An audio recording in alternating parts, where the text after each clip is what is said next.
নমস্কার। আমি একটি আজকে ছোট্ট উপায়ের কথা বলবো, যে উপায়টি করলে যারা খুব দুশ্চিন্তার মধ্যে আছেন, প্রচণ্ড দুশ্চিন্তার মধ্যে আছেন, ডিপ্রেশনে আছেন, তাদের ভীষণ ভালো উপকার হবে। এই ভিডিওটি যদি ভালো লাগে লাইক শেয়ার সাবস্ক্রাইব করতে কিন্তু ভুলবেন না।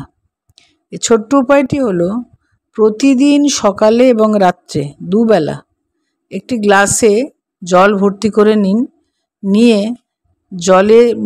জলের মধ্যে মানে জলের দিকে তাকিয়ে আপনি বলুন, হাতে নিন জলটা, নিয়ে তার মধ্যে বলুন যে আমি খুব ভালো আছি, আমার সমস্ত কাজ ভীষণ সাকসেস হচ্ছে, ভগবান আমার সঙ্গে আছেন, আমি যা কিছু করছি সব কিছুতেই আমি সাকসেস পাচ্ছি, আমার দিন খুব ভালো কাটছে।